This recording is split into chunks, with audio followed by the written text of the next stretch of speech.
Hi everyone, and welcome to Homestead Rewind. Today I'm back working on my nature trail.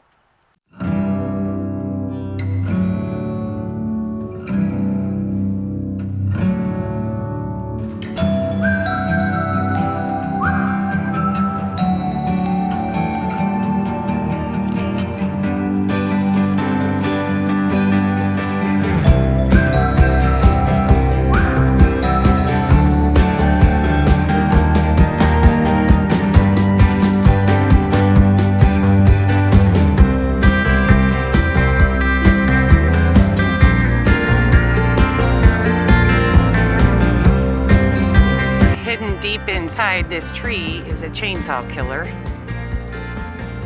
So I'm going to work on cutting that out.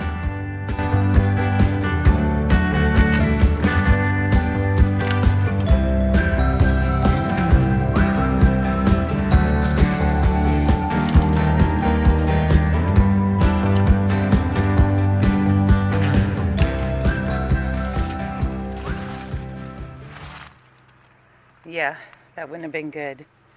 Now you can see these trees are growing so close together here. I'm going to have to remove some just so that they will grow better in the future. I'll show you up here. They're tall and straight, and I like that about them. But this tree here is a hickory tree.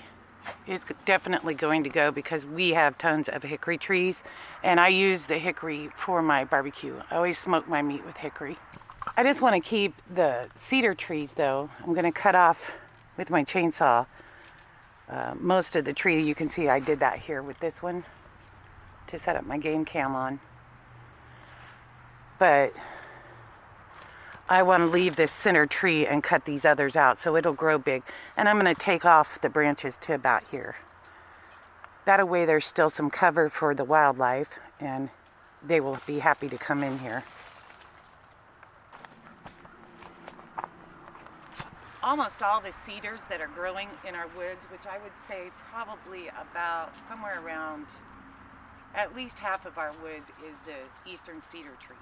But all of them are growing in these tall, straight lines. And the ones that I'm deciding to take out, I'm going to also use them for like my Three Sisters poles. I want to do the Three Sisters garden this summer.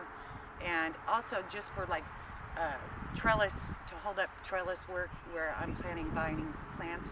So I'm saving all of these. It's not like I'm just going in and destroying them. Besides that, a cedar tree will grow very, very fast. We've got little sprouts of cedar trees all over the field out here. Just places where the brush hog can't get to. And they really do. They grow really well.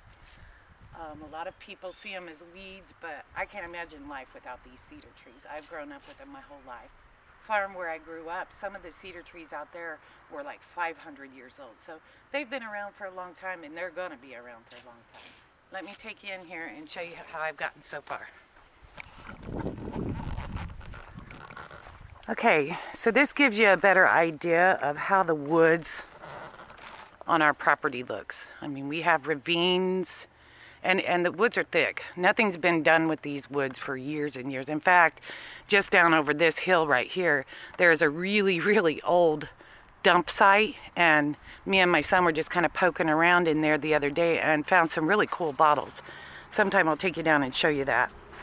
It's got to be cleaned up though, but we want to try and salvage some of those old bottles first. So you can see I've just began cutting back, and like even like in here, you can look inside, see the hickory trees are just growing crazy inside these. But I have plenty of them, and plenty big ones too. That's a big hickory right there. So the squirrels will still have hickory nuts to eat.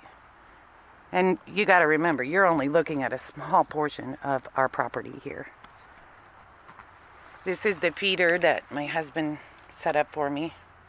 And you can see the kind of goodies I'm giving to the wildlife here. So far, in this new area, all I'm getting are crows. So hopefully, yeah, there's a lot of crows around here. So hopefully, as we get this more and more cleared and the deer have a easier way and the wildlife have an easier way of getting through this forest, we'll get some pictures of some game again. I did move game camera 4 because it was pointed directly at the camper, and it is now out here in the woods. It's been a really, really busy past 3 weeks. We saw an opportunity to go visit my daughter who moved to Florida last year, and we had never been down there to see her, and we took that opportunity. So everything on the homestead just grinded to a halt.